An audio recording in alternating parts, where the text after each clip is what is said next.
Rewind-A-Dynamite from the post-wrestling site. AEW, lighting up the fuse. Sit back and enjoy the bubbly as we hear from Jon and Wai Ting.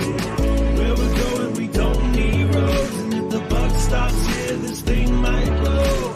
Everything you hear are opinions of the show, and if you don't like it, go to the forums and let them know.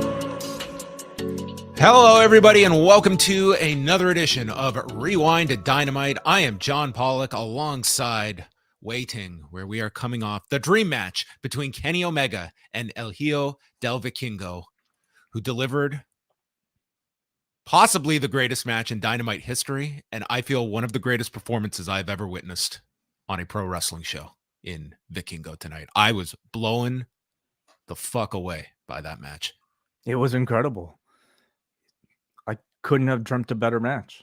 That was spectacular. Of everything that was hit, the match was structured for Vikingo to be the star. And for that, I mean, Kenny was a fantastic opponent, but this was all about Vikingo. And I know it will come up of everyone that will look back at the fervor that this match caused. If that lit a extra spark of motivation in not just the performers, but of AEW itself to make this match feel so special tonight, where it was not just relegated to its block on the show all night long. It was promoted. They had a video for it. I thought they did a great presentation before you got to the match itself. And then you had an unbelievable match that will be some people's match of the year. I think it's at that high of a standard that match was. I just thought it was unbelievable. Like, if you are familiar with El Hijo del Vikingo, it only solidifies one of the great wrestlers in the entire industry. And if not, then this was a star-making performance to a new audience. And bravo to this crowd in Missouri that was hot all night long and added so much to this main event as well.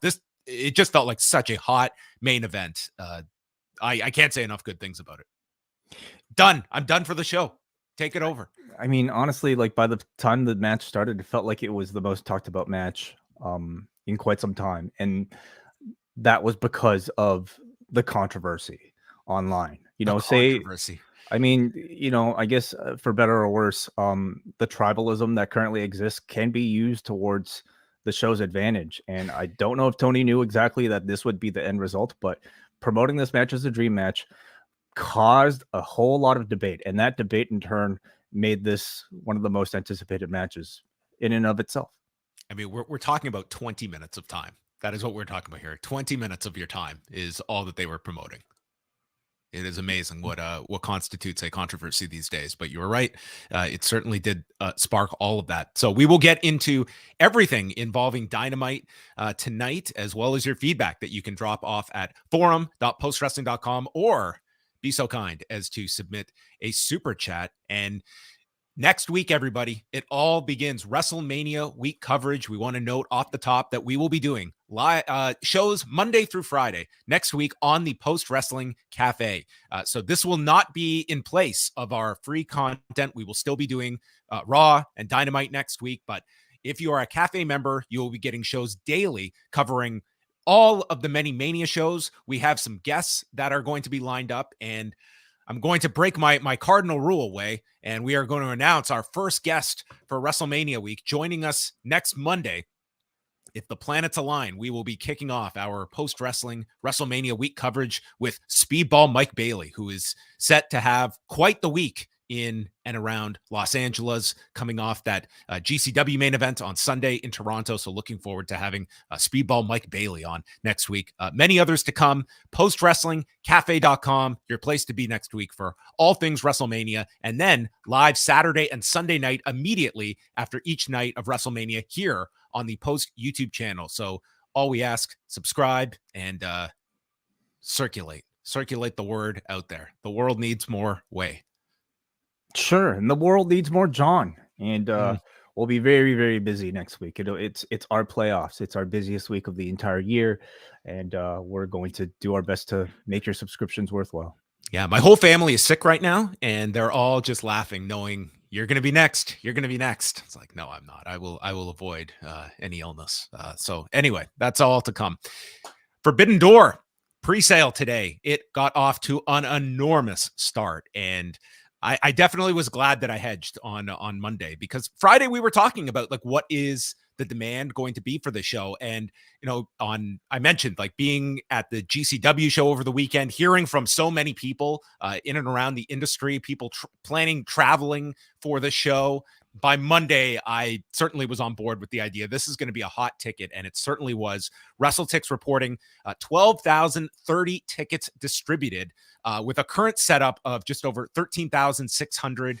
And there are tickets AEW did confirm to us that obviously are held back for the general on sale, but you can see it's going to be a very quick sellout on Friday when these remaining tickets are gobbled up. And the end result way is that we talk about of AEW's 4 pay-per-views, separating this one of what is like their big show of the year.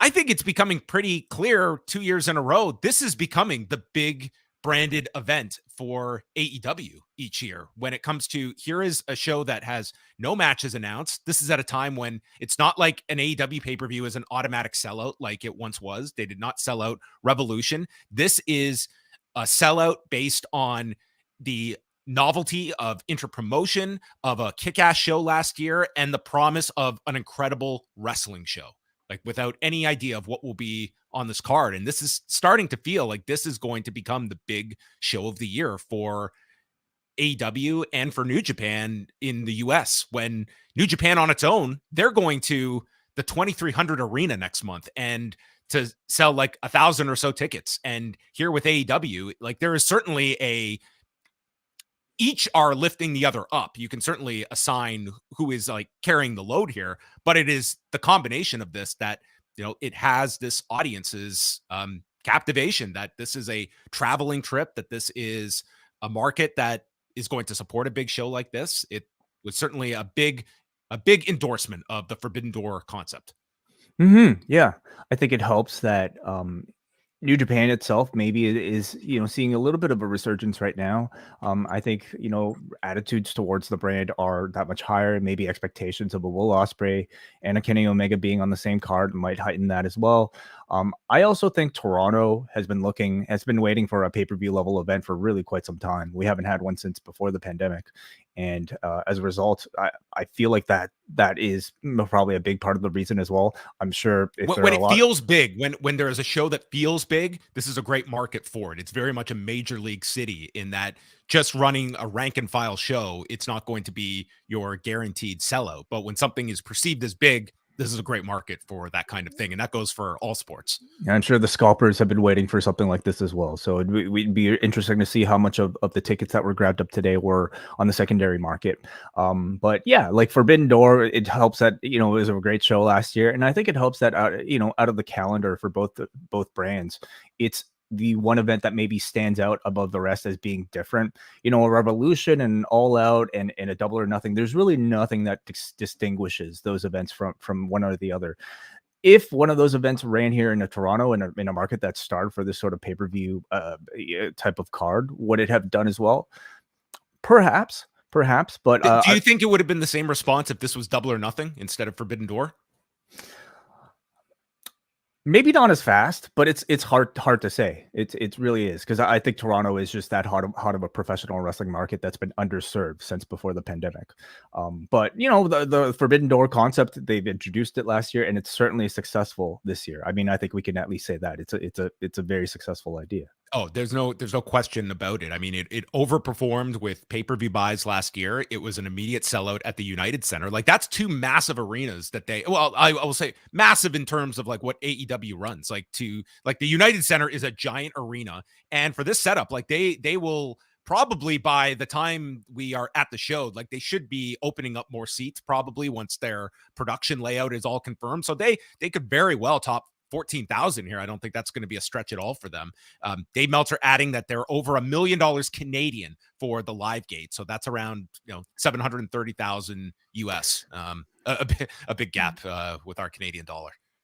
Yeah. It feels like it's sometimes like, $100 US, but it's okay. We have Tim Hortons at least. Wait, did you snag tickets today for Forbidden Door? That I did. Yes, I did. I'll be going with a few friends. I already know a bunch of people that are traveling. I believe John Cena and Fire Frank are actually traveling here. Ahmad is from New Jersey is showing up here. It's going to be a big post meetup. So, we'll have to maybe consider doing something. Well, there you have it. So that is the latest on Forbidden Door, and good luck if you are trying to get tickets this Friday, but I'm sure tickets will be popping up on the secondary market, and that will be a market to monitor to see how high the get-in price is for this show and how in demand these tickets are going to be in the lead up to it. One story that just kind of broke during Dynamite, and that was Joey Janela announcing that he will be taking on Kota Ibushi at Spring Break on March 31st. Kota Ibushi's first match back since his shoulder injury against Kazuchika Okada in October of 2021. So I don't know if that... So this is before Bloodsport? Oh, sorry. You're right. That will be... when is Bloodsport? Bloodsport's on Thursday. You're right. You're right. So I have misspoke. But yes, his second match back, technically. So there you have it. Joey Janela, Kota Ibushi. So that is the only match I believe we have for Spring Break. Did they announce? No, they have announced another match. Anyway, I have no facts associated with Spring Break. Do you like this pairing? I mean, I like it. I think it guarantees that it's going to get some sort of headlining bout. I mean, Spring Break, being Joey Janela's event, him having the match with Ibushi. I do like it for Spring Break. I feel like Spring Break is a concept that is perfect for Kota Ibushi. So I'm wondering how weird this match could potentially get. Of course, we all want to see, a full-on wrestling match of which like Joey Janela is incredibly capable of. I think we've seen. But I also wonder how much gimmickry will take place. And I this is the one show that I more than welcome it. So dude, this is a year and a half of Kota Ibushi thinking up God knows what. Running from the Invisible Man, please. Let's see it. It's all possible. Yeah, Spring Break. It's got I remember now Speedball and El Hijo del Vikingo, which is going to be one of the big matches of the entire week, and Motor City Machine Guns against Jordan Oliver and Nick Wayne, who were just on the GCW show this past Sunday and had a very nice match. So Spring Break should be a lot of fun this year, just with those three announcements already. Absolutely. Yeah. And it's sold out too. I mean, the Ukrainian Cultural Center, that's the regular stop for Game Changer. That's their home base in LA as well. So I'm really curious to know if there will be more discussion about these collective shows this year, just because of the accessibility of the Fight Plus subscription. And just a quick plug, John and Brandon Thurston did an interview with the CEO of Fight. COO, yeah, Mike Weber. Yes. So he was on to talk about the decision, like to go with, these are shows that people were paying. Like, you remember what the bundle was like last year for the collective. This is an audience that will spend a lot of money, but the idea is, expand the subscription base. And this is $7.99 for all the collective shows this year that include Bloodsport, that include Spring Break. So, I mean, for the fan, it's an awesome deal. I mean, how could anyone complain about that? So, this will probably has the chance to be the most watched Spring Break ever, just because of that distinction this year that they're going to have as well. And you know what? As we are just over a week away, I've still not heard the word clusterfuck attached to Spring Break. Could we hope? Could we just hope that maybe it's retired? I don't know. I don't know. It's an active deterrent for me now. Like, I will just actively avoid that match. It's not for me. Right. So we will see. But part of me feels, how will they do a Spring Break without one? We shall see. All right, let's continue on because that just came out during Dynamite. Sonata won the New Japan Cup on Tuesday, defeating David Finlay in the final. And WH Park and I did a whole show on the cafe going through the card. I made WH sit down, watch this entire card, and he's very high on the Sonata look. He thinks that this is a nice improvement. I mean, the guy looks like $1 million here. I think this is a positive one for Sonata. I was not a fan of the shaggy look that he had adopted over the years. I think any change is good when you're embarking on a new, career path. And he already did the blonde, crazy, spiky hair thing. And so he's going back to basics. I mean, the guy looks really good in a suit. We can say that for sure. So yeah, if there's one match to watch on this show, it is Hiromu Takahashi and Lio Rush, who just tore it up for 21 minutes. Excellent match from that card on Tuesday. But now for Sakura Genesis, which is their next major card at Sumo Hall, April the 8th, has Okada and Sonata. This will be their 9th singles match, as Okada has a 7-1 lifetime record against Sonata. Hiromu Takahashi will defend the junior heavyweight title against the newest member of TMDK, Robbie Eagles, which was revealed by Zack Sabre Jr., who informed, "Roll the video, dickheads." And there was Robbie Eagles on video to announce his adoption into TMDK. Bishamon, Hiroki Goto, and Yoshihashi will defend the tag titles against Aussie Open, which they had a great interaction in the 6-man. That should be a very strong match. Zack Sabre Jr. against Shota Umino for the World Television title. Tetsuya Naito, Shingo Takagi, and Bushi against Taichi, Yoshinobu Kanemaru, and Doki. Tamatonga, Hikuleo, and Master Wato against David Finlay, Kenta, and El Phantasmo. So after the thoughts of David Finlay headlining this show, he's sort of just in a throwaway 6-man tag. And then Jeff Cobb, Aaron Hanare, and Francesco Akira will take on Evil, Yujiro, and Sho, the House of Torture. Interesting is that Mercedes Moné has not been announced for this show yet, at least not officially. I could potentially see them shooting an angle this weekend at the Cinderella tournament to get her onto this show, which she had initially been reportedly attached to defend the women's title. So they only have 7 matches. So maybe coming out of this weekend, we will have that addition. It's especially if you add Mercedes, like this is a very strong card for New Japan next month. Yeah. Could we see a title change?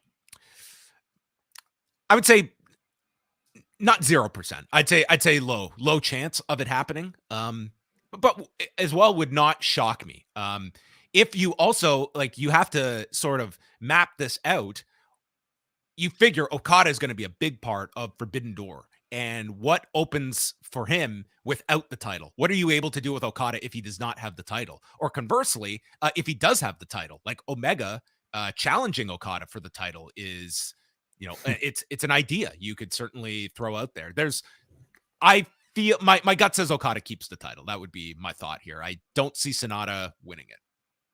I don't either.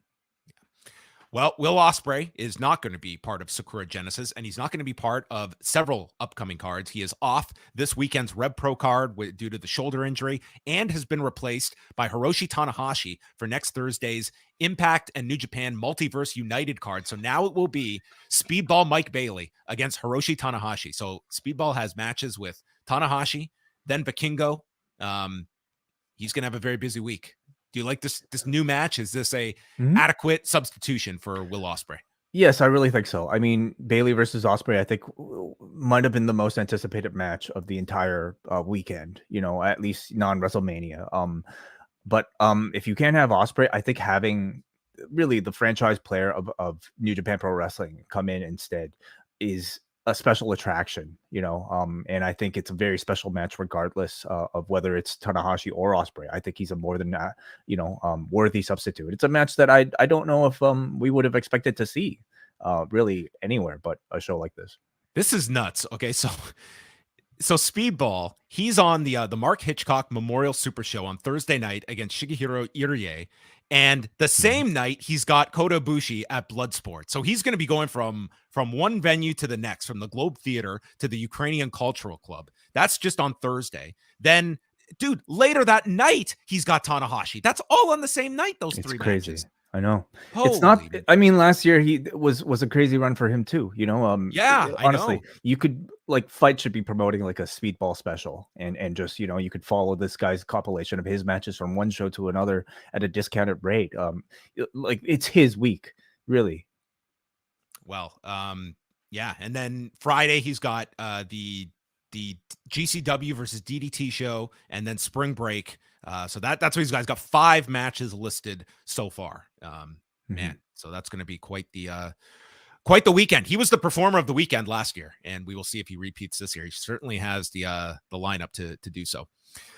Okay, moving on. Another note is that MLW has announced that REELZ will be airing Battle Riot 5 on April 25th. And what's notable about that is that when the Variety report came out, it had stated that MLW was going to end after a 10-week run, which the 10th week would be after the April 11th episode. So this at least ensures there will be an additional MLW episode beyond that 10-week mark, but still we have not got definitive confirmation on what MLW's future is with REELZ. Is it going to, and the statement that REELZ did provide certainly still left you with that question that they are I don't have the exact statement in front of me, but it was hardly the discrediting the Variety report, nor a vote of confidence for MLW that they are there for the long term either. So that still remains a question, but we know they will at least have that airing April 25th on REELZ. And it won't be on Peacock, I'm assuming.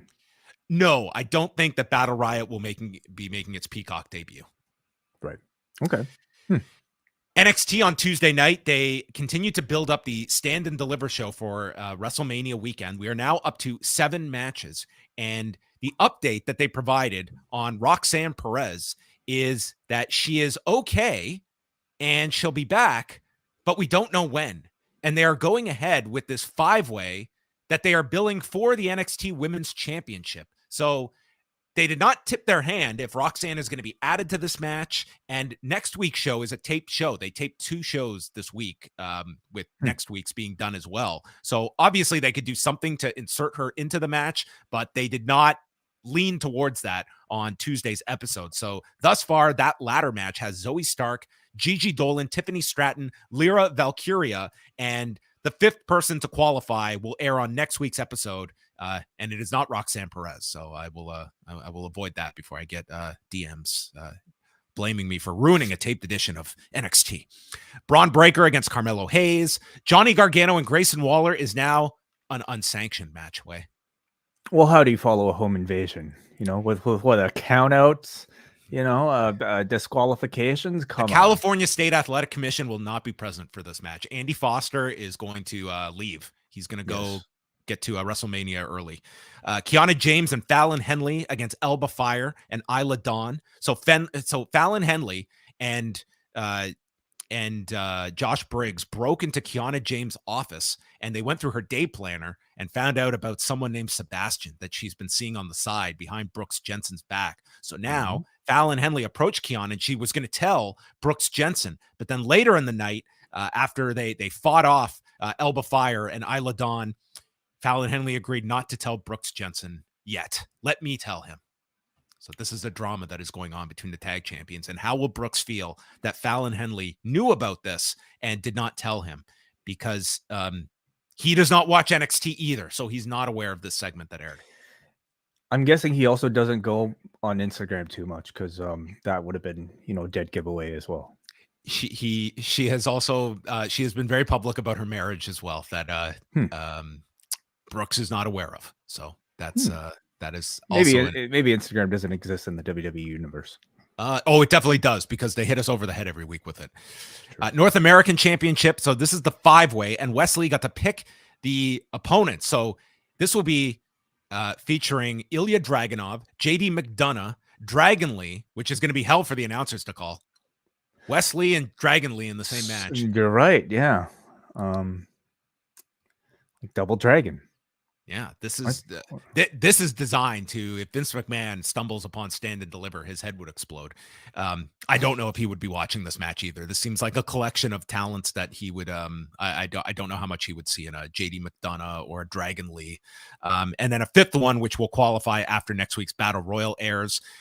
Triple threat for the NXT tag titles with Gallus, Tony D'Angelo, and Stax, and the Creed brothers, who they went into a bar and they all got drunk and agreed to a match at Stand and Deliver. It was a bizarre segment, almost as bizarre as the debate between the Schism and Chase University that ended with Tyler Bate getting involved in the debate, a run-in during the debate. And that has led to a 8-person tag. It will be Andre Chase, Duke Hudson, Thea Hale, and Tyler Bate against Joe Gacy, Rip Fowler, Jagger Reed, and in her on-screen debut, Ava, Simone Johnson, making her on-screen debut in NXT. So that might get some attention that week going into it. Like The Rock's daughter having her, she's done house show matches, but this is her first match on television.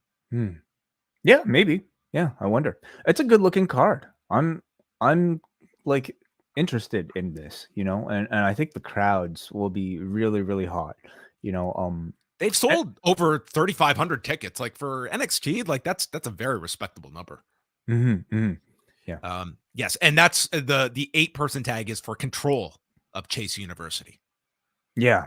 Huge stakes. Huge. I mean, you know, they're big operations, universities, you know, are they going I guess they'll be teaching all the classes. You have to fund the faculty. I mean, yeah. Would you be dealing with like a union? All that mess. I'm assuming is this whole thing about, I mean, if Biden pushes this thing through to relax outstanding tuition debt, I mean, maybe Chase U is like they're owed all this money from, you know, past graduates and they could be out of luck. Could be. This might not be the greatest time to take over a U.S.-based university. Probably not. I'm guessing they changed the university name as well. You know, maybe you get Schism U. TMU. Yeah, like we've had in Toronto recently. You know, sometimes a university needs a rebranding, and maybe that's what they're setting up here. Raw did not need a rebranding this week. Excellent. Good job. 1,771,000 viewers, 0.55 in the demo, up 4% from last week. They were second for the night behind the World Baseball Classic. That, dude, I don't know what your timeline looks like. It was dominated by baseball these last 2 nights. This World Baseball Classic was a giant hit. So it was number 1 for the night on FS1 and also aired on Fox Deportes. For Raw, though, they had a very good third hour. The drop throughout the show was very, very minimal by Raw standards.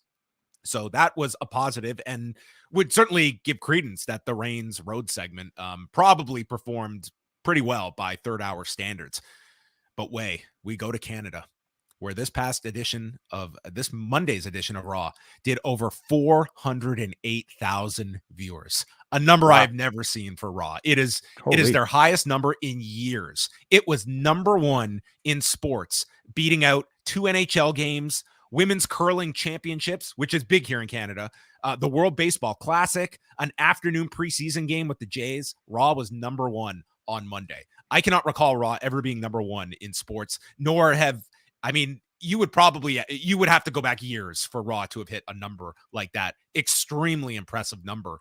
Do you look at any of that as obviously WrestleMania build, but do you think coming off the Owen Zayn angle on Friday that has helped contribute to it? Because we're seeing both Raw and SmackDown continuing to increase.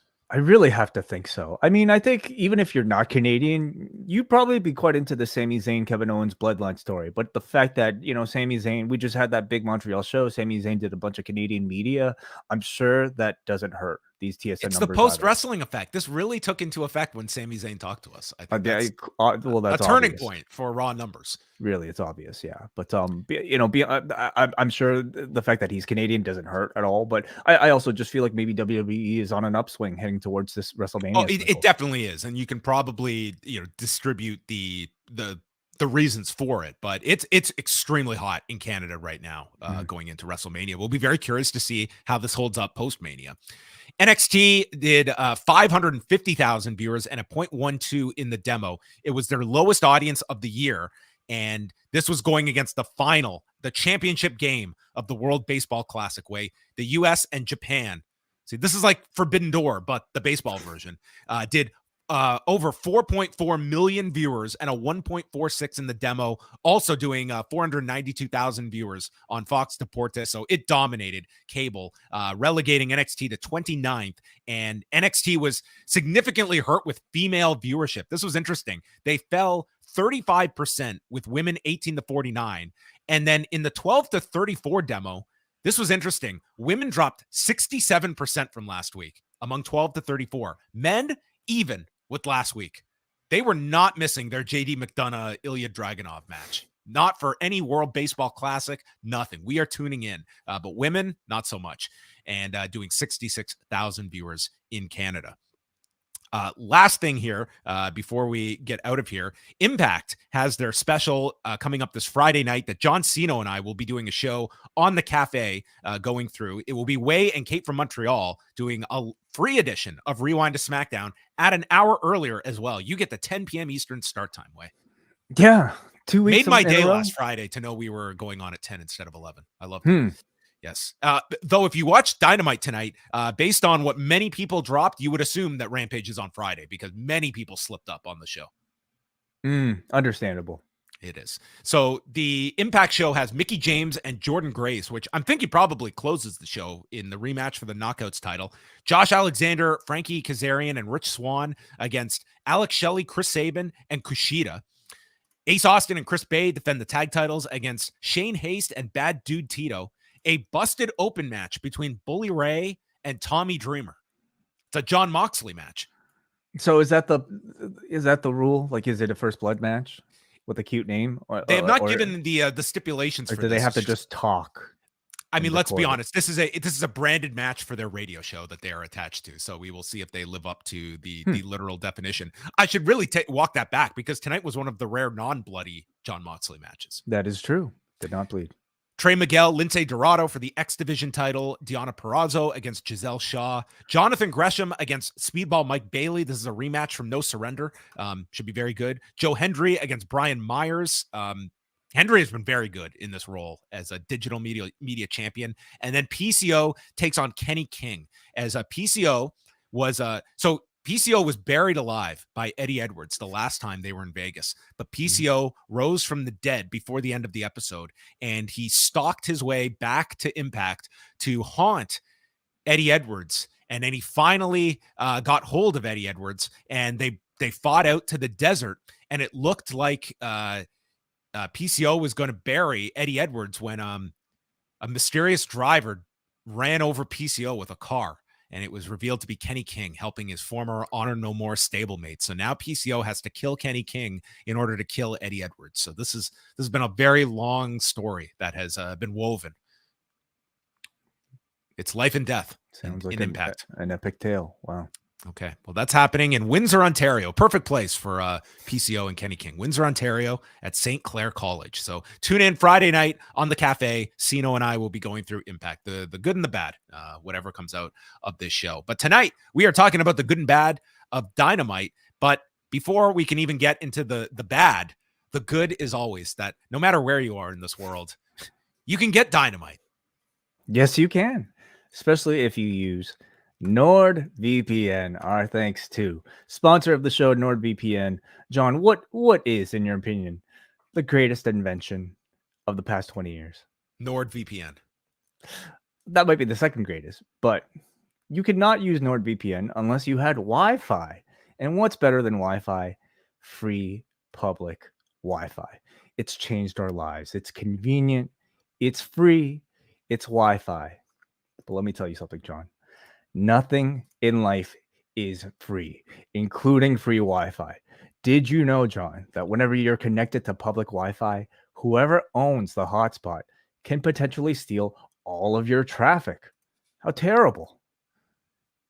I wasn't aware of that. Yeah. Now I am. Yes. You should know. I'm just giving it away. Sites like Facebook, John, have proven that you and your data don't disgrace the good name of Facebook. They would never steal my information. Facebook, I'm sorry to tell you. Yeah, Mark Zuckerberg would try and take my information. He looks so friendly, doesn't he? But you might want to look into a VPN, because a VPN makes sure that your data does not belong to anybody but yourself. Would you go into a place in public without any clothes, John? Would you? Let me think about that. No, probably not.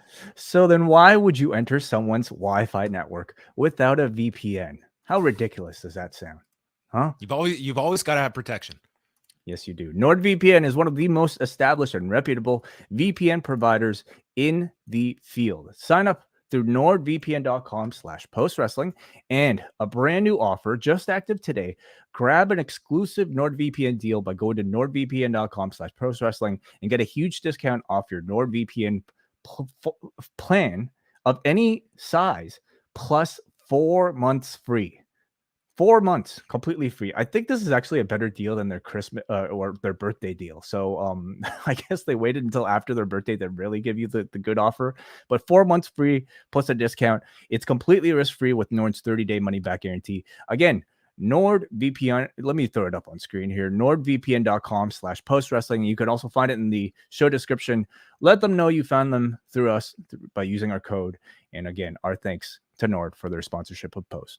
And we'll also kick in a bonus if anyone uses NordVPN.com/postwrestling. If you do that handstand that the woman in the picture does, and you send in a photo of you doing that, we will post it here on the show. You might need to get your free Wi-Fi to look up a physical therapist after trying this. That would kill me. Yeah, that looks really tough. What does this mean? Why did they choose this photo? I wonder. You know what? If you were protecting your data, would you not want to celebrate in the same fashion? If I was this limber and I had this such good balance, then I suppose I would. Yeah, I would do it in public as I was using public Wi-Fi, knowing I was protected using a VPN. So this is more impressive than what Blossom would do in the opening credits. Yes, of course. All right. Dynamite tonight from the Cable Dahmer Arena. It's such a weird name because whenever I hear this venue name, I always think of it as like they've named it after like a mass murderer. Yeah, I do too. It's unfortunate. It's not just me. Okay.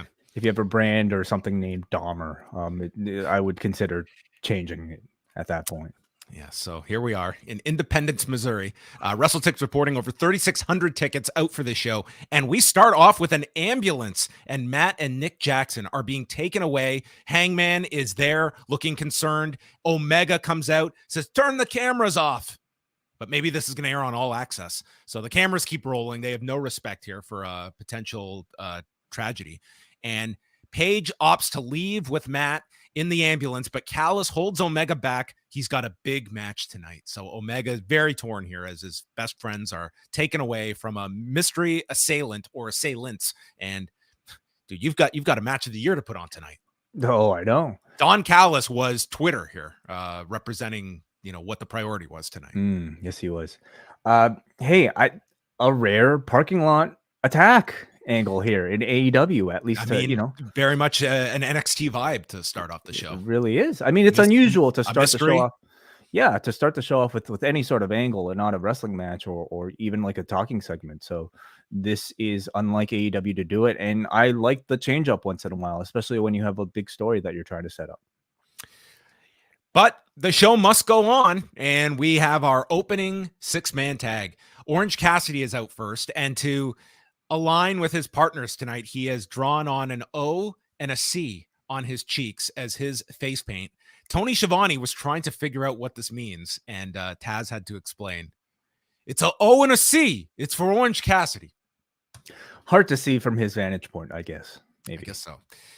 So he is teaming with Darby Allin and 64-year-old Sting, who celebrated his birthday by having a Sting match against the Butcher, the Blade, and Kip Sabian. And early on, Cassidy tags Sting to go after the Butcher, and he's no-selling the forearms. Loud boos for Butcher and Sting. It's like, dude, this guy could like literally just stand in the ring and read poetry, and this crowd would be going nuts. He can do anything, and they're happy to watch him do it. He lands the Stinger splash, and then Sabian's in, and Kip goes to the top turnbuckle, and Sting does the slow roll to the opposite corner. So Kip runs to that corner and he climbs up, Sting rolls back, and then he tags out. So he has now just learned that Orange Cassidy is the smartest worker in this company, and this is going to get him to 70. I mean, at least that part of the gimmick, Orange Cassidy, the other half of his matches are very, very fast and very, very active. Well, he's going to take the parts that get the loudest response and are also like the least impactful on the body. So Penelope Ford distracts Bryce Remsburg. Blade knocks Darby off balance, and they go through the break, beating on Darby. And then Blade yanks Sting off the apron, preventing the tag, but Darby makes the tag to Cassidy. In they go. There's a powerbomb neckbreaker combo by Butcher and the Blade. Kip is playing to the crowd when Sting shows up from behind. Kip turns around and Sting hits him with the weak kicks and then does the light chest pounding. This guy is fantastic. Dex Kip, and the crowd explodes for this. They are so behind Sting. The Scorpion Deathlock is applied and the crowd roars. Butcher and Blade are in. They're attacking. Finally, Sting is forced to release it. Darby's off the middle rope with a double coffin drop to Butcher and Blade. Stun dog on Kip. Stunner by Darby and ends with the Scorpion Death Drop. Sting pins Kip Sabian. Whole arena goes wild. 11 minutes and 19 seconds. It is remarkable to watch these Sting matches with his little buddies here, Orange Cassidy and Darby Allin. A very, very fun opener. Who knew you could effectively promote a 64-year-old in a wrestling match by sandwiching him in between two of the fastest wrestlers in the roster?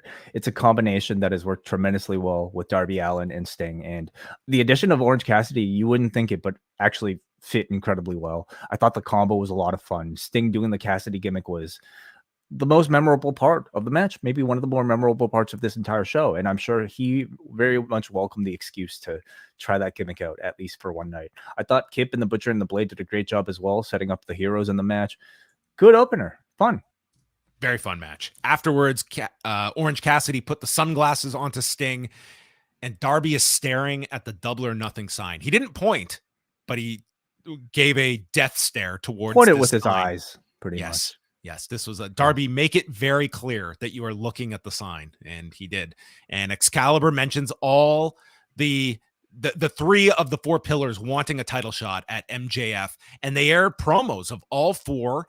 This certainly felt like, well, the promo was set up that MJF is not just going to give these guys title matches; they have to earn them.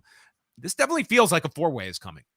It feels very much like the Sheamus and Drew versus Gunther type of build, you know, where they're putting everybody, like both Sheamus and Drew, equally in focus in the story. And they're doing the same here. They're leading us to think that, yeah, okay, logically, MJF would only allow one person to challenge.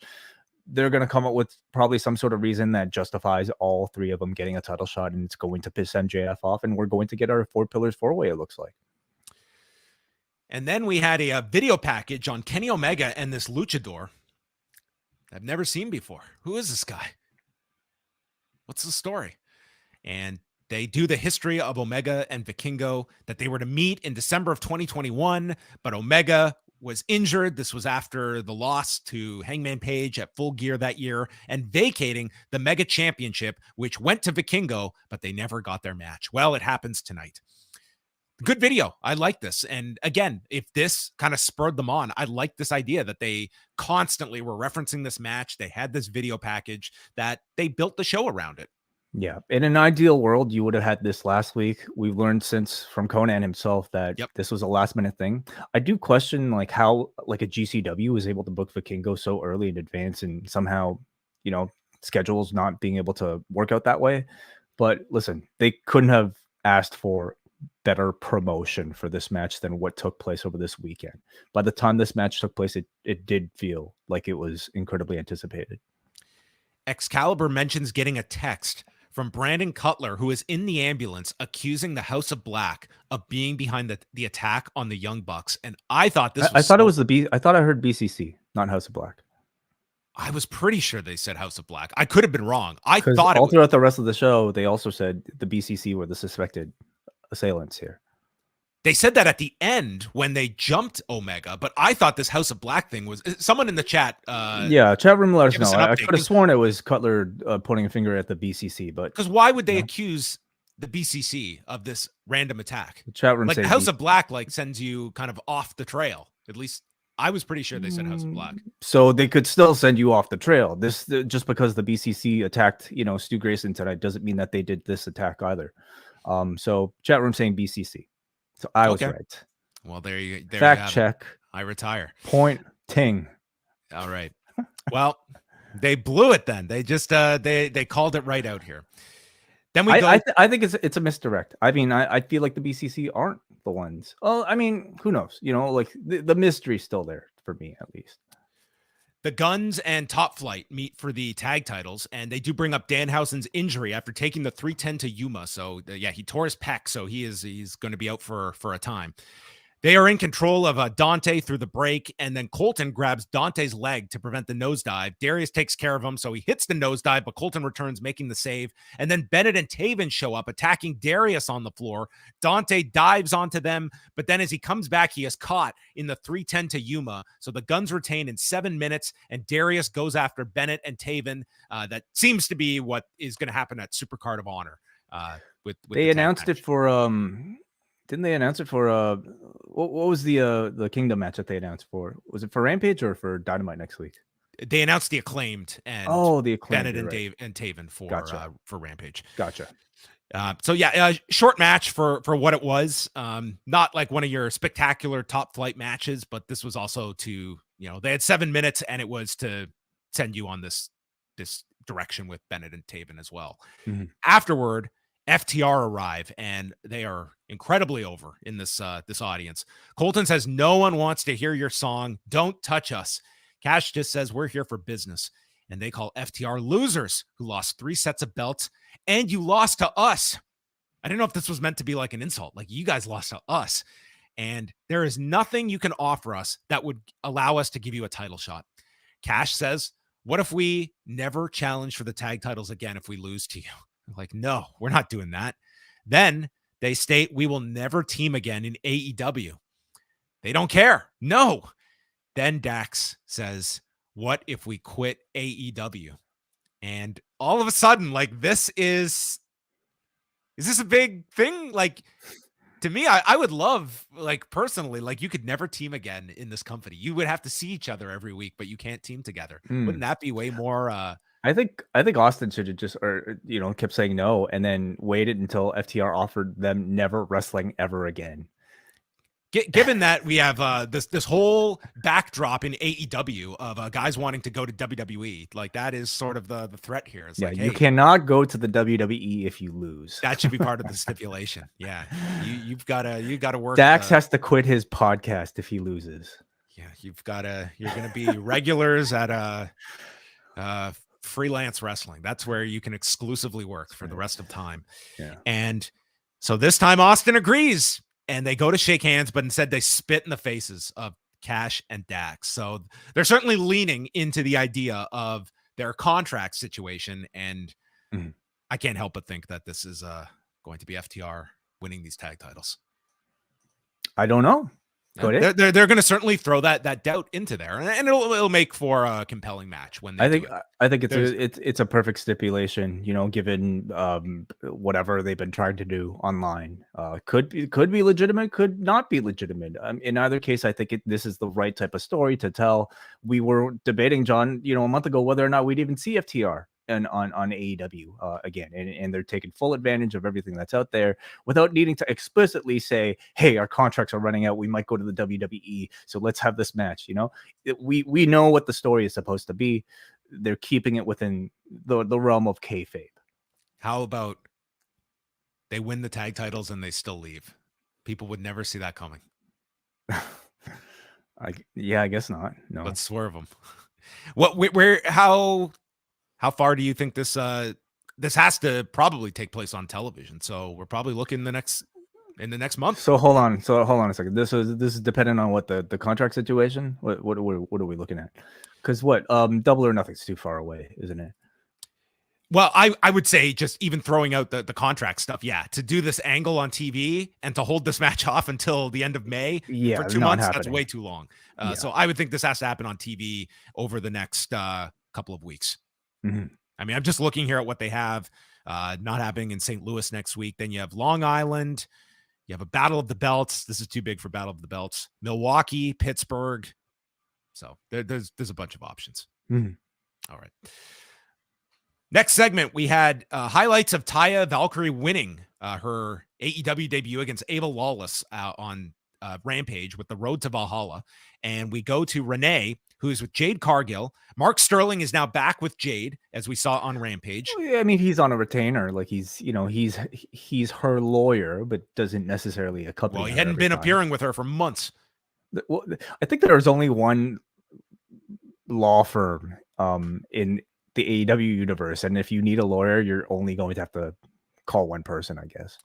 Well, Renee says that Taya answered an open challenge that was already closed last week and says that is her finisher. So Sterling is issuing a cease and desist, and Taya cannot use Jaded in AEW after Jade showed prior ownership, which to me, Taya would be able to go back and show Impact and AAA footage that she has prior use of the move before Jade Cargill was even thinking about becoming a pro wrestler. So I think she could have a case.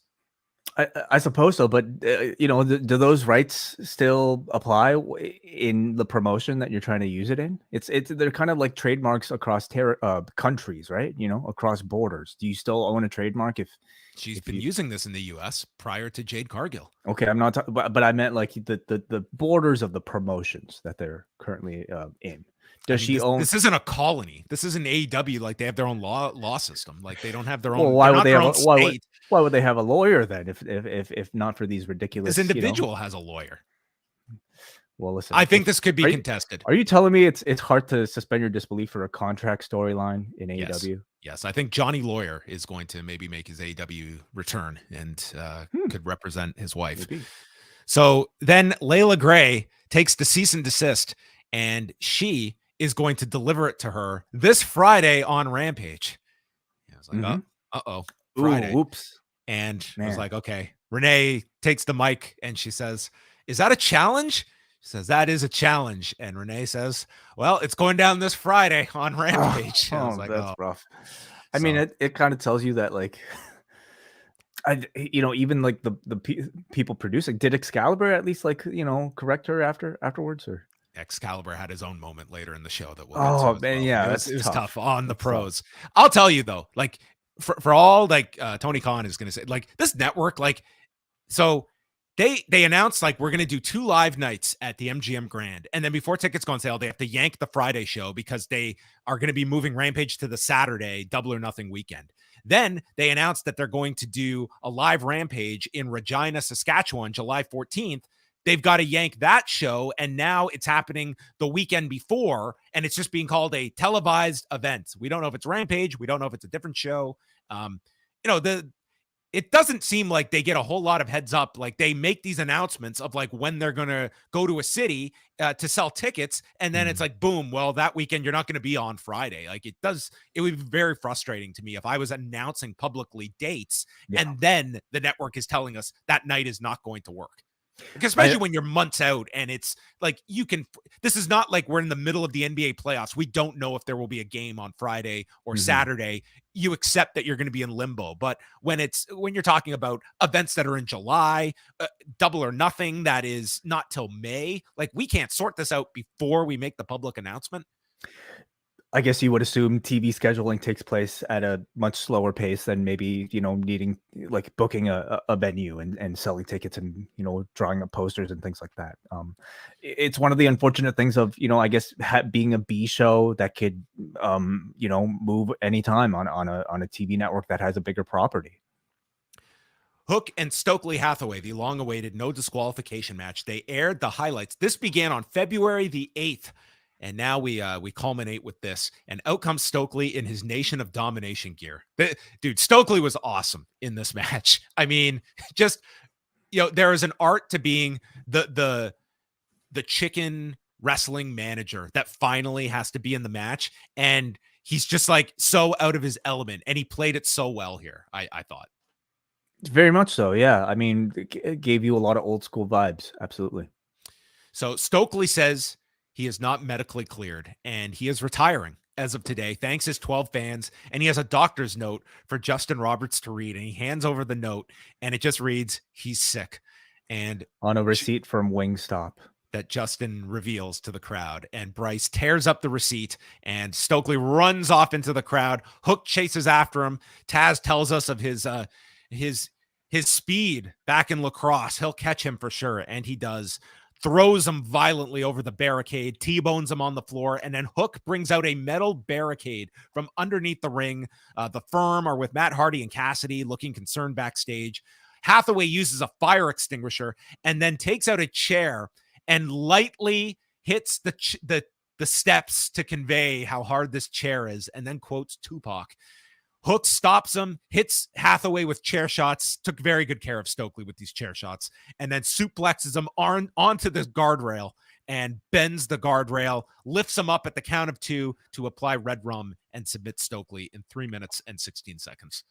I feel like we don't get these too often anymore. These manager beatdowns that are somehow, I guess reluctantly forced to wrestle. It feels rare, and maybe it's because it's kind of rare that we even get managers these days. But I enjoyed this. Again, it was a good old school manager beatdown with a good modern closing spot here with Stokley taking that barricade T-bone suplex. So good change of pace from the usual Hook match, I thought. It was fun. The audience loved it. It was a change of pace and something that, hey, listen, they went on long with this, and a lot of this played out on Dark and stuff with the buildup and training Stokley. But yeah, this was a fun match. Ethan Page is upset, and Matt Hardy is stating, "You are the man that can avenge Stokley." So it looks like he will move on to Ethan Page. So Matt Hardy is like, covertly manipulating the firm into, yeah, I would put covertly in quotations, like it's not exactly too hidden here. So can they hold off on this one until they go to Hamilton in June with Ethan Page? I don't know if they want to do that.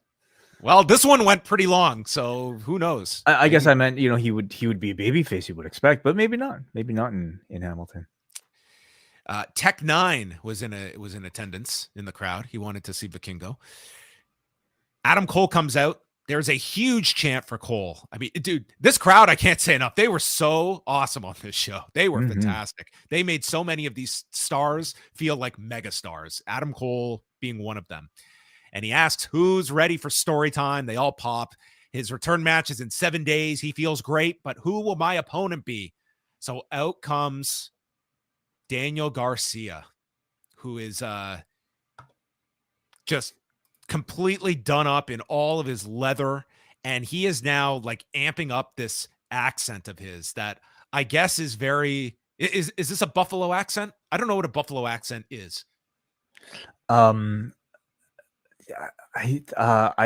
guess I don't know either. I don't know if this was supposed to be it. Maybe it was. This feels like Daniel Garcia merged with like I'm trying to put my finger on it, like what this is a combination of. He looks like a member of like New Kids, like he was wearing his leather jacket like kind of half off of his shoulders, and kind of Andrew Dice Clay-ish. That's what I was going for. Really? Okay. More so the look, not quite the accent, but I think it's hilarious. Like he does his dance and stuff. I mean, it's great. Yeah. So the crowd is on Garcia. He is a locker room leader, a self-professed one, and he's here to put Adam Cole in his place and makes fun of him being home playing Twitch for 9 months while I was here beating Ricky Starks, Brody King, and Bryan Danielson.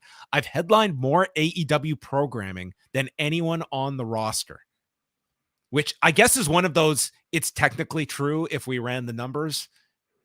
I mean, even that is impressive, I guess. I guess he's headlined a lot of editions of Dark and Elevation. Is that? I would think those pump up the numbers a bit, but he's done his fair share of Rampage main events as well. So AEW programming, there's a big scope that encompasses, and he is the lifeblood that pumps this company. He is better at this. I'm a better pro wrestler, but then catches himself and the crowd oohs, and he says, I'm a better sports entertainer, correcting himself. Cole says, what makes me special is when the bell rings, and thinks, Daniel Garcia, you're very good and you could lead this company, but the JAS have given you a false sense of security.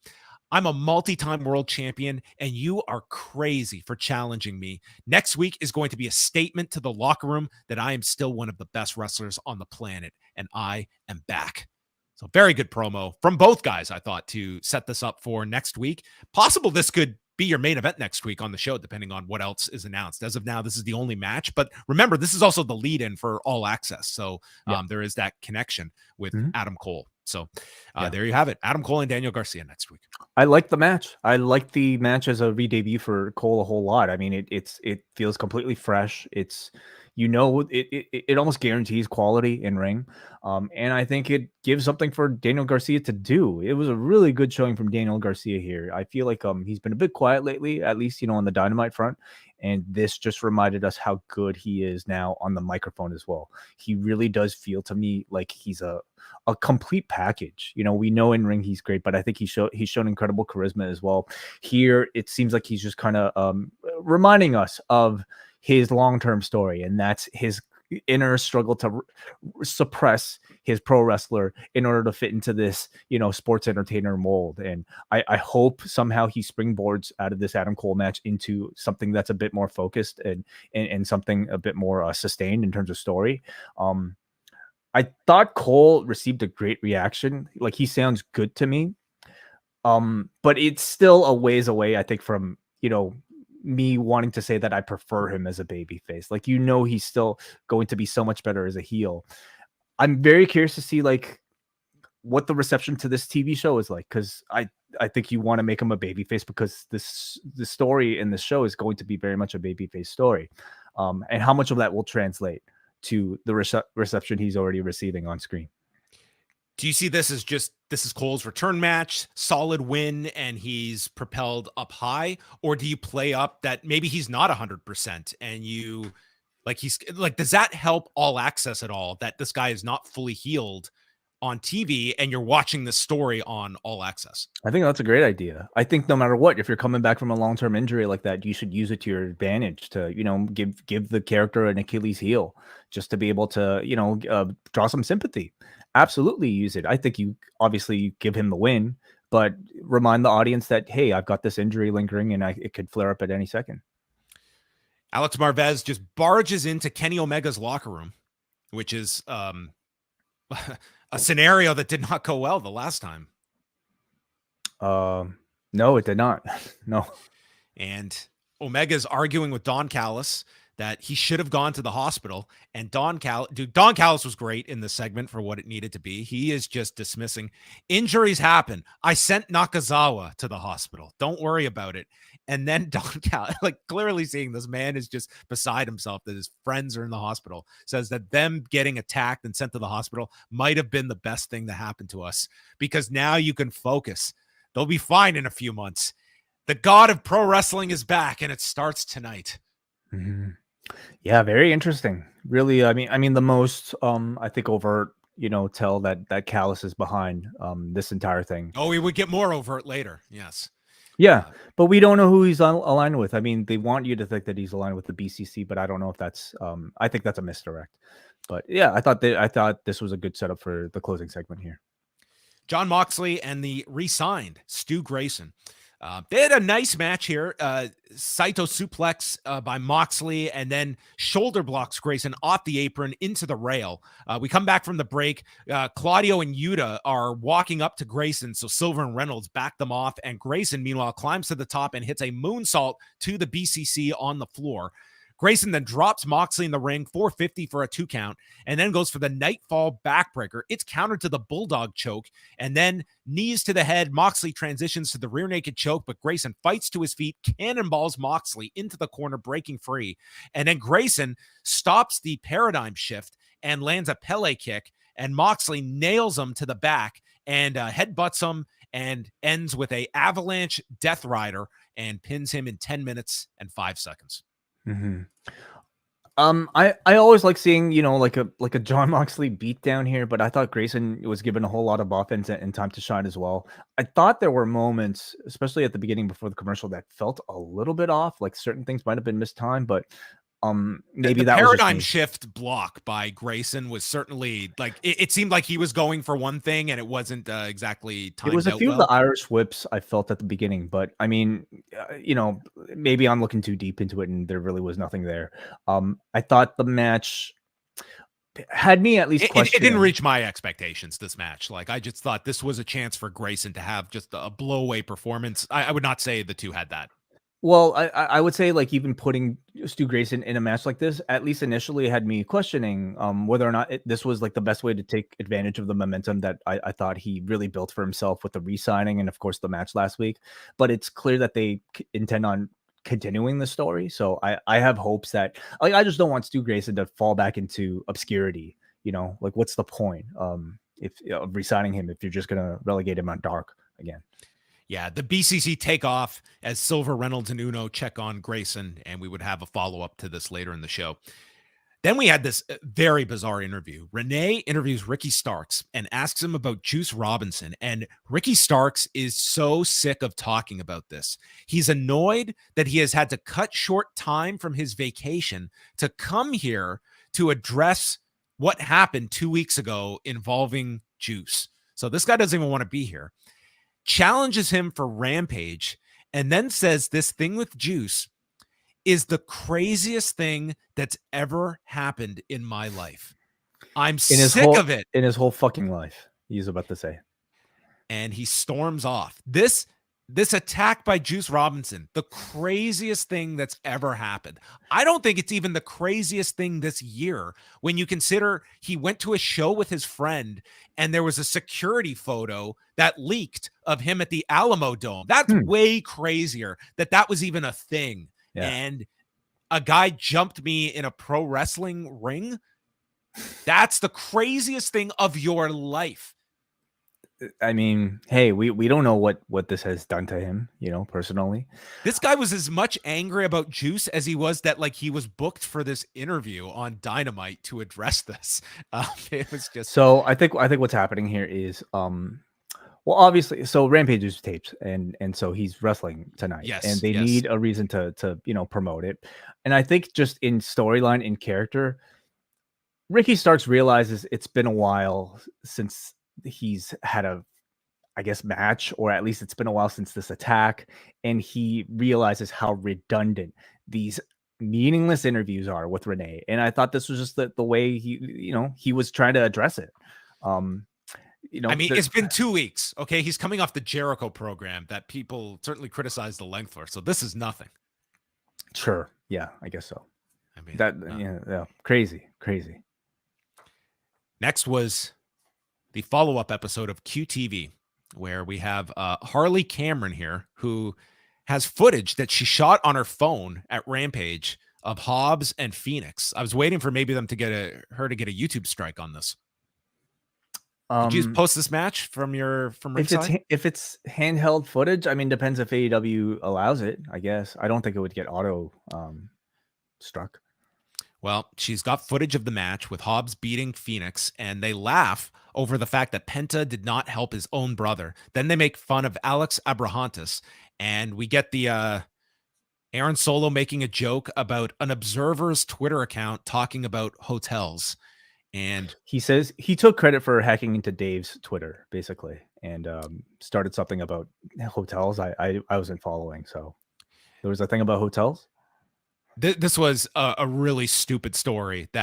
So what happened was somebody had asked Dave about how WWE handles road expenses like car rentals and hotels. Okay. And his explanation was that they handle internationally, and here domestically, the talent have to pay for their own rentals and such. So I guess this passed, and somehow this was directed to Tony Khan, who read the answer that doesn't say WWE and responded as though he was saying this about AEW. So Tony Khan responds stating, "This is not true, Dave. We pay for our hotels and we pay for our cars, and we're very proud of this." So you would think that people would just look at the initial tweet and realize Tony Khan is answering something that had nothing to do with AEW. Instead, all of these people ran with this thing that, he shut down Dave. He refuted Dave. It's like nobody had any reading comprehension here. So this became a thing, as I see it always does. See, I didn't even know. Stupid Twitter content. I think everybody on this planet, especially if you're talking about professional wrestling, we should all get off of Twitter. It's a completely broken system of communication. I mean, it's great for promoting dream matches, with 4 days notice, I guess, but God, is it awful. It's not something I miss, to be quite honest, of like just like limiting it to, when I have to throw stuff up like promotionally. Like that's about it. And it's you don't miss anything. So anyway, that's my Twitter rant. Hobbs is going to defend his title against Penta this coming Saturday on Rampage. Yeah, I mean, I think a lot of people hate these. I just take them for what they are. I think they're 30 seconds. Yeah, they're like, was this RJ's hand? Because I was actively watching it. Is he sitting behind? I just see a hand. There was a mystery guy behind the thing. We did not see. I did not see RJ City this week, so I don't know. See a face. I also know he doesn't get flown into every show, so I don't know. Maybe they want. Does he have a hand model like Otis? There could be a decoy RJ City hand out there. Yeah, wow, he's got a stunt hand. Stunt hand, yeah. For the shows he's not at. Very possible. Very observant. Excalibur had to do this read for All Access and then promote this. They did like one of those seat upgrades for a family presented by All Access or whatever. He ends this promo read by stating, "Is it possible for me to say the words All Access any more times than that?" I mean, this guy's just I was watching Dark on Tuesday, and there's a point where Excalibur goes to Taz. It's like, when you call so much wrestling as you and I have to call, you run out of stuff to talk about. It's just like it's like no one is scanning the show's commentary. It's like they're on total just it's a fun vibe that the two of them have, but it's like Excalibur is like, I feel this guy is kind of at his limit of what he has to do in a given week for this company. Skye Blue and Toni Storm is next. They go 8 minutes and 15 seconds, including through a commercial break, and Storm is beating down on Blue, but she fights back, hits a high cross, and then Storm stops the code Blue and hits a Thez press, tornado DDT by Storm for a 2 count, and then Blue gets out of the way of a hip attack, and Ruby gets onto the apron, distracting the ref as Skye Blue hits the code Blue. So Blue gets up, goes after Ruby, and sidesteps Toni, rolls her up, and gets a near fall. And from there, it's a shotgun dropkick, hip attack, release German, and Storm Zero by Toni for the win in 8:15. But a decent little match that they had here. I thought like by the last few minutes, like they semi-bit on the near fall with the roll up and got into Skye Blue by the end. I think Skye Blue does a really good job in these sort of matches, even though, like, I mean, we all know she's there to lose, but I think she wrestles hard enough to make you remember the performance and to make you take notice. And even though I don't think we've really heard her cut too many promos, just these performances alone, I think, are at least establishing her into the audience and making everybody remember her name. I enjoyed this. I'm looking for a bit more personality, maybe from the babyface side now at this point. I think they built some decent momentum for these outcasts. They built a bit of a good, a level of identity, I would say, for them. And now I want to see the faces come back. We've seen them pair up now. We've seen, what is it? Willow with Skye Blue with Riho.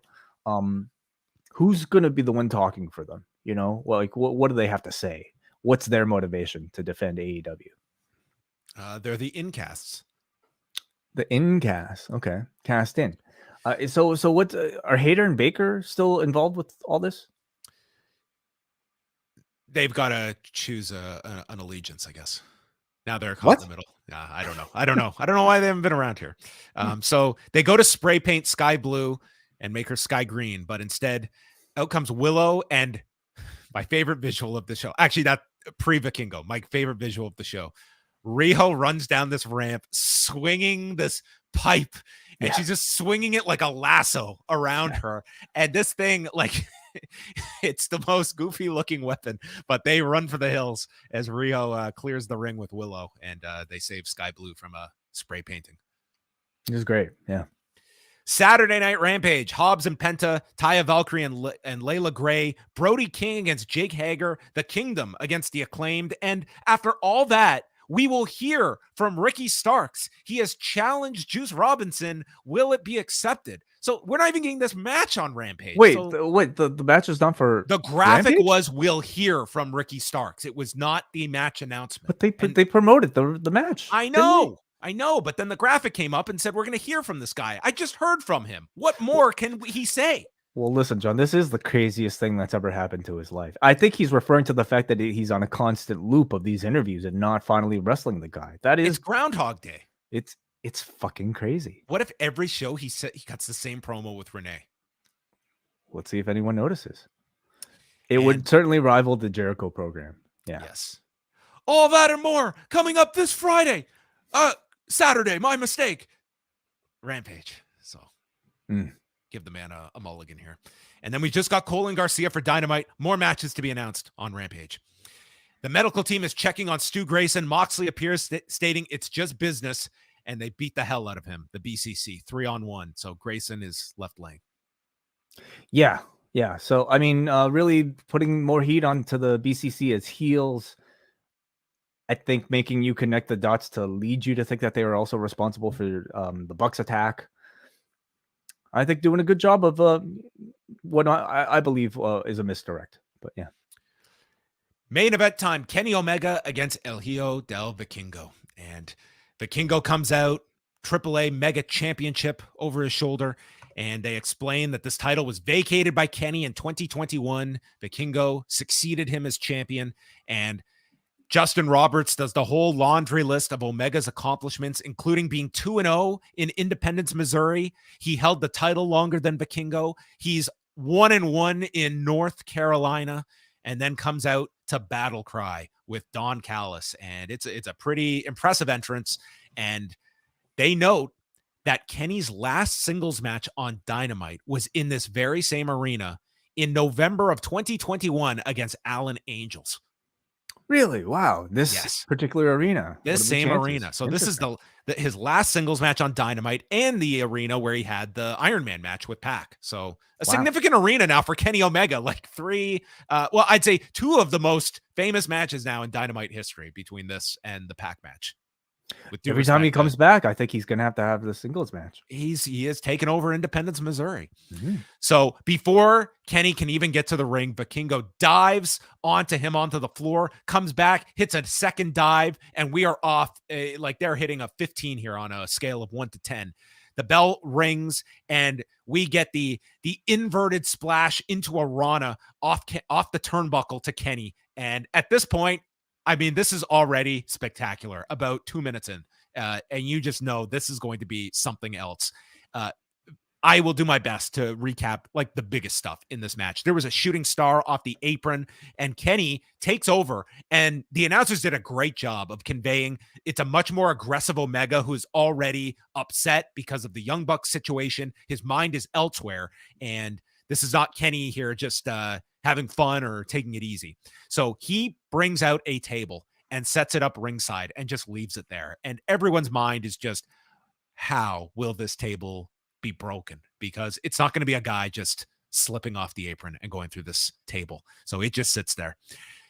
Then we get a spinning Rana delivered to Omega. They fight on the apron with chops, and then Kenny Omega delivers what might be the most beautiful monkey flip you've ever seen, with Vikingo launching himself in the air and coming down onto the edge of the apron. Part of me thought he was going to monkey flip him through the table, but that would have been too calm. It looked like that, actually, from the angle, but probably not really possible. Vikingo stops a snap dragon and then balances himself on the metal post, and from there hits a Dragon Rana to Kenny off the edge of the apron. Insane. It was unbelievable. Then they make their way onto the top turnbuckle, and Kenny goes for a top rope powerbomb, which is countered with a Rana in midair. As spectacular as Ray and Eddie doing it in 97. I mean, this was nuts, and no margin for error here. Like, they just nailed this. And Vikingo proceeds to go stand on the middle rope from the outside of the apron and proceeds to hit a Phoenix splash. This whole place is going nuts. Kenny recovers, hits a V-trigger for 2, hits another one, lifts him up for the one-winged angel, but Vikingo counters it by punching him, scales to the top, and then flips in midair, landing on the shoulders into a poison Rana. This dude could not miss with anything that he shot for in this match. And with Kenny rolling onto the table, we get a step-up 630 splash through the table to Kenny on the floor. Amazing. I could not believe this. Vikingo follows, misses with a 630 in the ring. The V-trigger lands, and Omega wins with the one-winged angel. Unbelievable match. This is, dude, Kenny might be 1-2 this year for best match of the year. I thought this was so incredible. This is one of the best television matches I've ever seen, period. I just couldn't say enough about it. Yeah, I think if you've seen, any of the Vikingo stuff through GIFs, and yes, I will refer to them as GIFs, I think your expectations would have been incredibly high for something like this, and I thought they lived up to everything. Those people who would have not heard of Vikingo before, I think would have come in at least with a bit of interest, a lot of interest, I should say, stemming off of the entire debate online. And I think they would have been more than convinced of the hype leading to it. It was a tremendous match. It really was. You need follow-up. Like, this guy needs to be back. Like, this can't just be a one-off. Like, this is one case where I really hope AEW, they treat this like a classic coming out of it. Like, just on Friday, dedicate a few minutes to this unbelievable match we saw. Like, you produce a match like this, now make it a legendary match that people are going to remember. Yeah, I'll be curious because I don't know if they'll have plans for another match with Vikingo. I don't know if this is supposed to be a follow-up, but I will say if they do get him again, they should make it a pay-per-view level match because I think the anticipation will be that much. I'm assuming AAA will get the rematch at some point. Possible. Will they have Vikingo long enough to tell us a sustained like story? In theory, it makes sense. Like, Kenny should get a title shot out of this. Like, that makes all the sense in the world for like one of your Triple Mania shows. And just promotionally, you get one, I get one. So, is there room for like a significant long-term story? I don't know. I'm kind of doubtful of that, John, just because Kenny's involved with his own storyline right now in AEW, and this just felt more to me like a one-off. But because of the reception coming off of it, they have to do a good job at least of promoting the second one. Well, we know he's going to be in California for Mania Week, like that Wednesday. You could potentially have him on, like that should be open. But before the show ends, Shivani gets into the ring. He's interviewing Kenny, and Kenny is stating how he questions if he can still keep doing this. But before he can finish his thought, the BCC jump him, and Excalibur surmises they jump the Bucks, and now they're going after Kenny. And the ambulance returns in the parking lot, and it's being driven by Hangman Page. The whole crowd is chanting cowboy shit as they continue to stomp on Omega, and Hangman chases them out with a 2x4. He had Janice here with the nails coming out of the 2x4. And they take off. Janice has entered the forbidden door. Yeah, Janice Carter making her debut here on AEW programming. And then with Omega down, Don Callis walks up from behind Hangman, and Hangman turns around. He doesn't know who's there. And then Callis takes a phantom bump onto the mat. And then Kenny comes to, and he sees Callis down, and he starts questioning Hangman and gets upset and storms off, leaving Hangman. So I thought this was a little bit too much for me.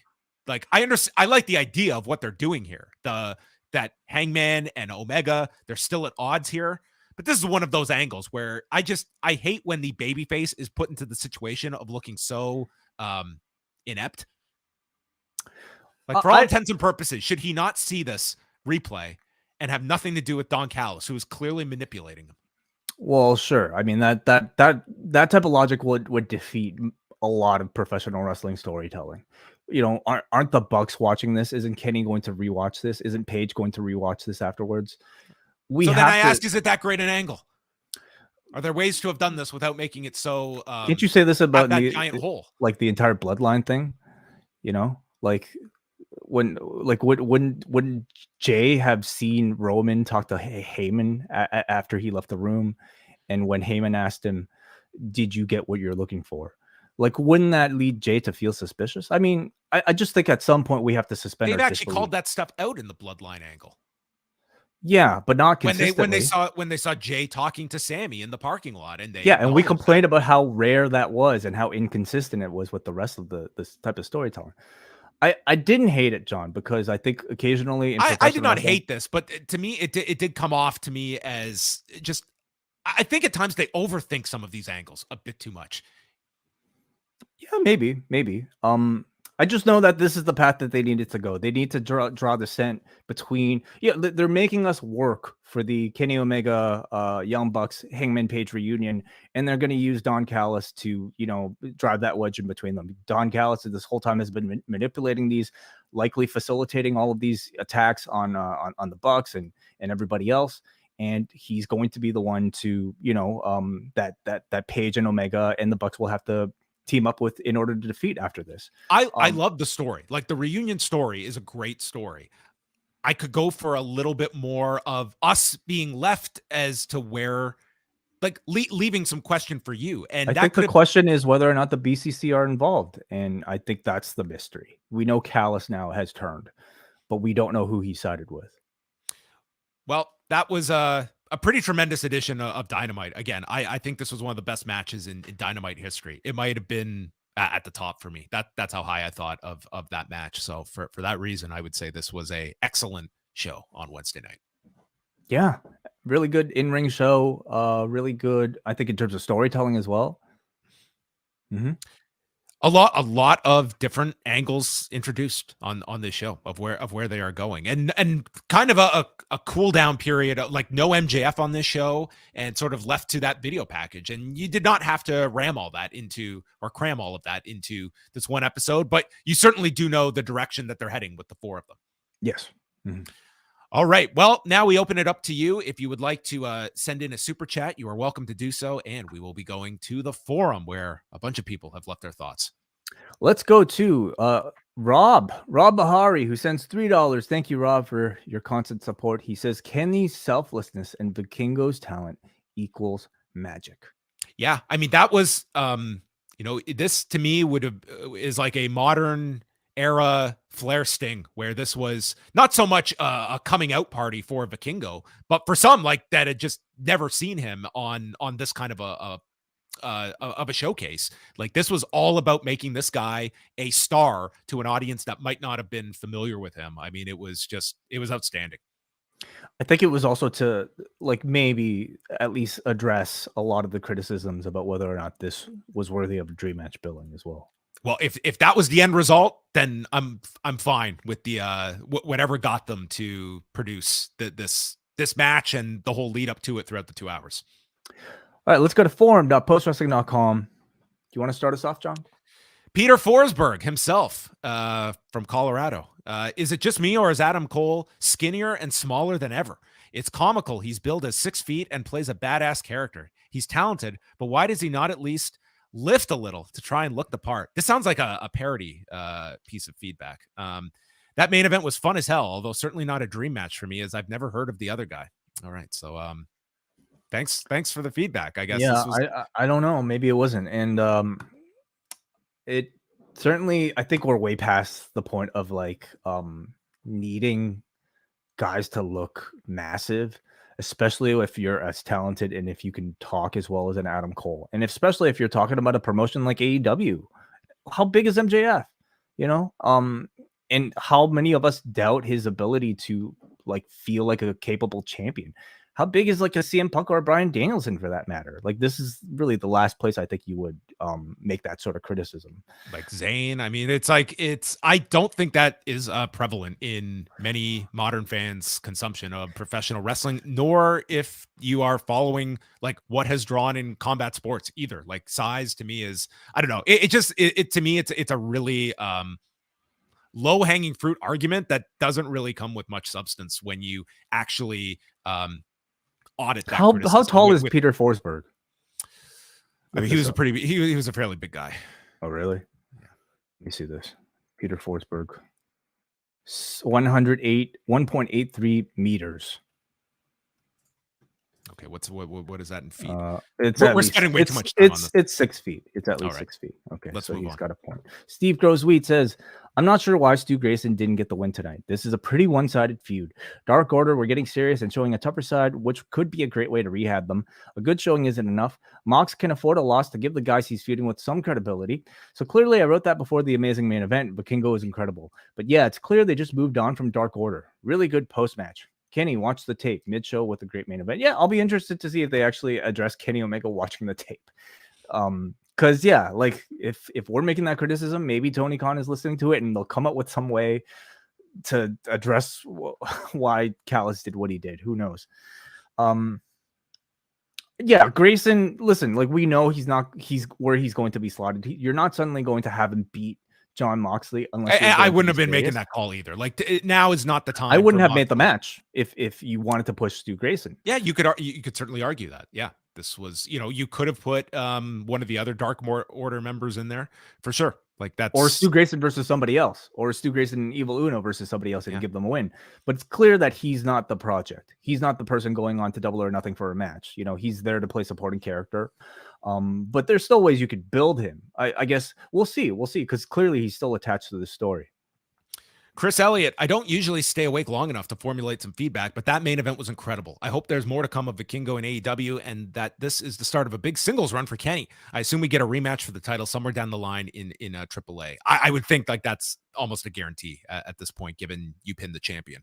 As for the rest of the show, Garcia and Cole should be good next week, and Sting was fun to watch. The FTR stip felt obvious, but I like that it creates just enough doubt in the tag title match. Let's go to Muggin, who says, right away, the main event saved this rather substandard episode. Vikingo did some unbelievable stuff, and he made a lot of new fans in one night. He and Omega shut it down, and the Hangman Omega reconciliation took another step as Callis is playing them against one another when he played Possum.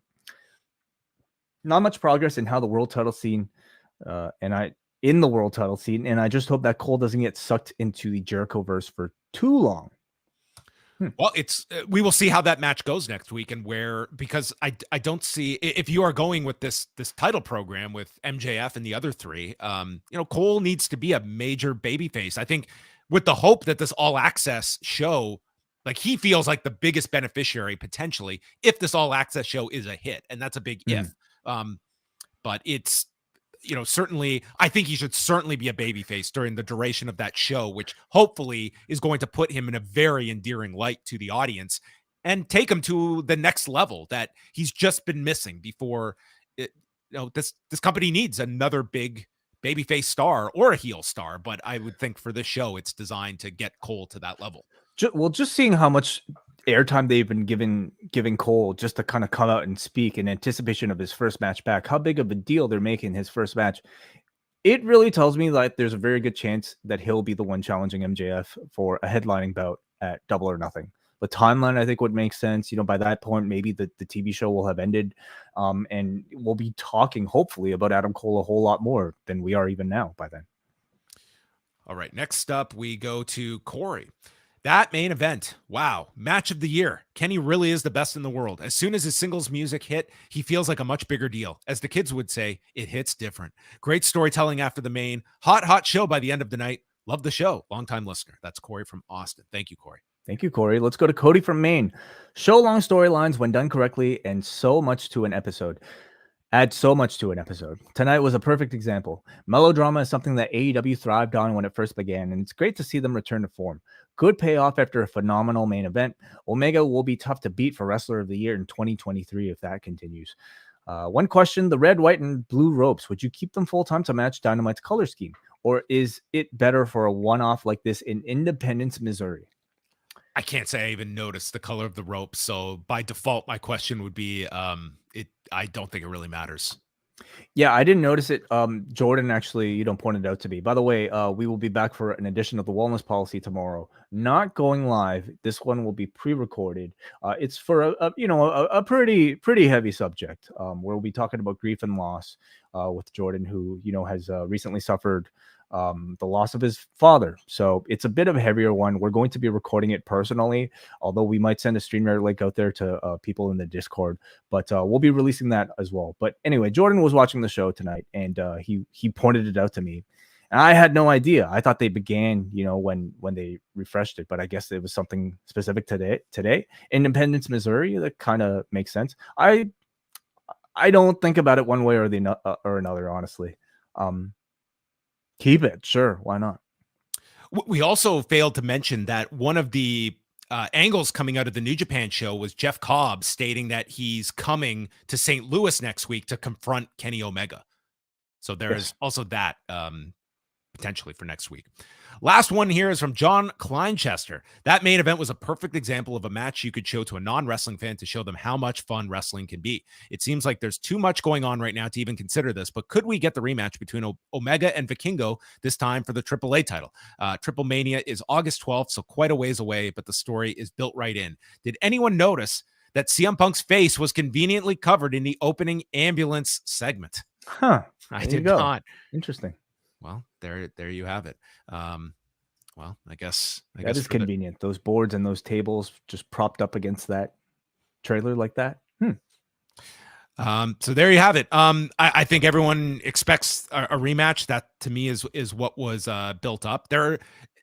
Again, this year they're doing 3 Triple Mania events. So the first one is actually only a couple weeks away on April 16th. So it's going to be April 16th, June 17th, and August 12th in Monterrey, Tijuana, and then the last one is in Mexico City. So very possible. I could see of them doing the title match at one of those, if not even as soon as the April one.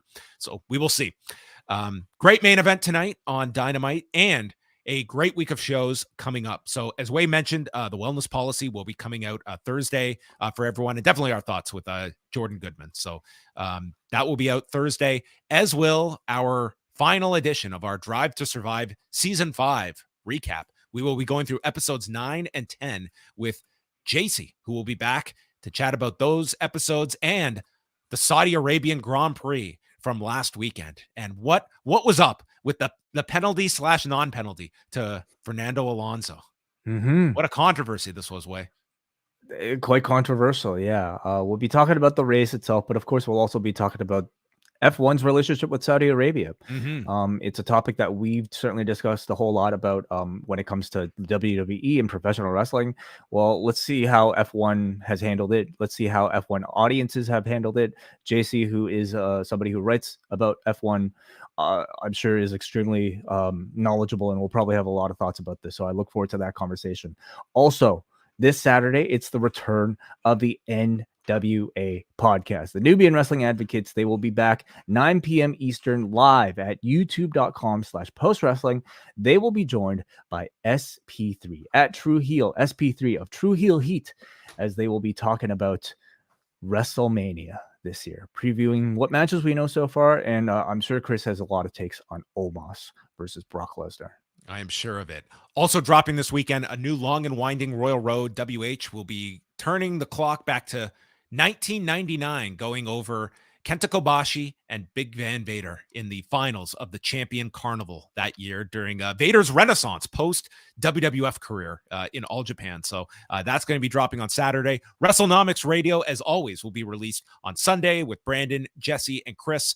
And again, Friday night, it's a live free edition of Rewind to SmackDown at 10 Eastern on the YouTube channel with Wai Ting and Kate from Montreal. So that is it. Our WrestleMania coverage begins Monday on the Post Wrestling Cafe, and we wish you all